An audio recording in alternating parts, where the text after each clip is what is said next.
Hello friends, रुईज किचनमध्ये पुन्हा एकदा स्वागत आहे। आज परत एक सुंदर अशी एक रेसिपी शेअर करते। मटार पनीरची सब्जी आहे। खूप सुंदर मटार पनीरची भाजी, इतकी टेस्टी आणि पटकन होणारी अशी रेसिपी आहे। त्यामुळे व्हिडिओ शेवटपर्यंत नक्की बघा आणि अजून चॅनल सबस्क्राईब केलं नसेल तर सगळ्यात आधी चॅनल सबस्क्राईब करा आणि बेल आयकन दाबायला सुद्धा विसरू नका, कारण का सगळ्या रेसिपी सगळ्यात आधी तुमच्यापर्यंत पोहोचण्यासाठी। करूया सुरुवात। इथे एका पॅनमध्ये थोडं तेल घ्यायचं आहे। साधारण एक 5 ते 6 टेबलस्पून तेल घ्यायचे आणि 1 टेबलस्पून तूप घ्यायचे।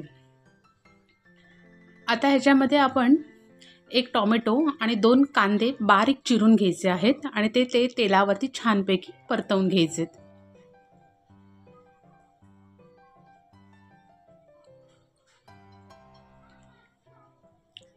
आता आपण ह्याच्यामध्ये चवीनुसार मीठ टाकून घेऊया, म्हणजे कांदा टोमॅटो पण लवकर शिजेल आणि आपलं भाजीमधलं मीठही टाकून होईल। आणि झाकण ठेवून एक 10 मिनिटांसाठी आपला कांदा छानपैकी शिजवून घ्यायचा आहे। हे बघा 10 मिनिटं झालेली आहेत। छानपैकी कांदा आपला मऊसूत झालेला आहे। आता आपण बाकी त्याच्यामध्ये पुढचे मसाले टाकायला सुरुवात करूया। सुरुवातीला इथे मी आलं लसूण मिरची याची पेस्ट घेतली आहे, ती मी 1 टेबलस्पून घेतली आहे आणि ती छानपैकी आपण कांद्यामध्ये परतवून घेऊया आधी। आता इथे मी 1/4 टीस्पून हळद घेतलेली आहे, 1 टेबलस्पून गरम मसाला घेतलेला आहे, 1 टेबलस्पून लाल तिखट घेतलेला आहे, 1 टेबलस्पून धणे आणि जिरा अशी मिक्स पावडर घेतलेली आहे आणि 1 टेबलस्पून एव्हरेस्टचा किचन किंग मसाला घेतलेला आहे। त्याने भाजीला खूप छान टेस्ट येते, त्याच्यामुळे तोही मी थोडा घेतलेला आहे। जर तुमच्याकडे किचन किंग मसाला नसेल तर तुम्ही गरम मसाला 1.5 टेबलस्पून किंवा 2 टेबलस्पून घेतलात तरीसुद्धा चालेल।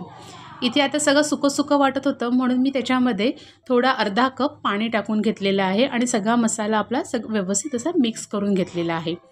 आता मी इथे थोड्या भाज्या घेतलेल्या आहेत, साधारण अर्धा कप मेजरिंगचा असतो तसे त्याच्यामध्ये गाजर कापून घेतलेले आहेत, असे उभे सिमला मिरची अशा पद्धतीने कापून घेतलेली आहे। तुम्ही तुमच्या चॉईसनुसार थोडी कमी जास्त अशी टाकू शकता। आणि मेजरिंग कपचा 1 कप मटार घेतलेले आहेत आणि हे सगळं आपण परत एकदा व्यवस्थित मिक्स करून घ्यायचं आहे 1 कप पाणी टाकून। आणि साधारण 20 ते 25 मिनिटांसाठी आपण हे झाकण ठेवून छानपैकी आपली भाज्या ह्या शिजवून घ्यायच्या आहेत। तुम्हाला ह्याच्यामध्ये अजून दुसरी कोणती भाजी ॲड करायची असेल तर करू शकता, पण मी मटार पनीरची जी भाजी दाखवते त्याच्यामध्ये ह्या एवढ्याच भाज्या खूप छान आहेत।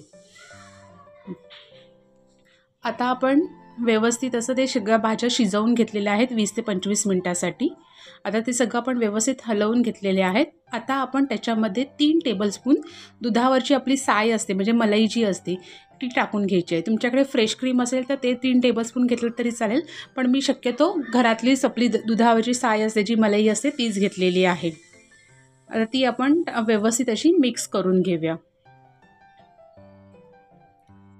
आता हे सगळं आपलं व्यवस्थित मिक्स करून झालेलं आहे। आता आपण त्याच्यामध्ये पनीर टाकून घ्यायचं आहे। पनीर टाकण्यासाठी थोडीशी मला आधी ग्रेव्ही जराशी घट्ट भाजी वाटत होती, म्हणून मी ग्रेव्हीसाठी म्हणून थोडंसं अर्धा कप त्याच्यामध्ये अजून पाणी वापरून घेतलेलं आहे। पुऱ्या भाजीसाठी आपण 2 कप पाणी वापरलेलं आहे। इथे मी 200 ग्रॅम पनीर वापरते, त्याचे मी असे मोठे पीस घेतलेले आहेत। मुद्दामून मी असे मोठे पीस घेतलेत कारण का ते अजून छान लागतात, त्याच्यामुळे मी इथे मोठे पीस असे घेतलेले आहेत। तुम्हाला जरा छोटे घ्यायचे असेल तरीसुद्धा चालेल, पण अशा पद्धतीने खूप छान टेस्टी अशी आपली ही मटार पनीरची भाजी तयार होणार आहे। आता इथे पनीर आपण एक झाकण ठेवून अगदी 10 ते 15 मिनिटांसाठी शिजवून घ्यायचे, कारण का आपल्या भाज्या वगैरे व्यवस्थित शिजलेल्या आहेत। आता आपण पनीर फक्त शिजवून घ्यायचं आहे, म्हणून आपण आता इथे झाकण ठेवून एक 10 मिनिटांसाठी आपलं पनीर हे शिजवून घ्यायचं आहे। पनीर फ्रेश असेल तर अगदी 10 मिनिटात शिजतं। सगळे मेजरमेंट डिस्क्रिप्शनमध्ये आहे, तुम्ही तिथे चेक करू शकता। आणि हे बघा असं छानपैकी सगळं आपलं पनीर पण सुंदर शिजलेलं आहे। अशी मी सगळी व्यवस्थित आपली भाजी हलवून घेतलेली आहे आणि अशा पद्धतीने आपली मटार पनीरची सब्जी ही तयार झालेली आहे। टेस्टी एकदम अशी सुंदर मटार पनीरची रेसिपी तुम्हाला कशी वाटली मला नक्की कमेंट्स करून सांगा। तुम्ही अशी रेसिपी ट्राय करा, तुमची कशी बनते तीही मला कमेंट्स करून सांगा। चला तर भेटूया नवीन रेसिपीसोबत, तोपर्यंत ही मटार पनीरची भाजी एन्जॉय करा।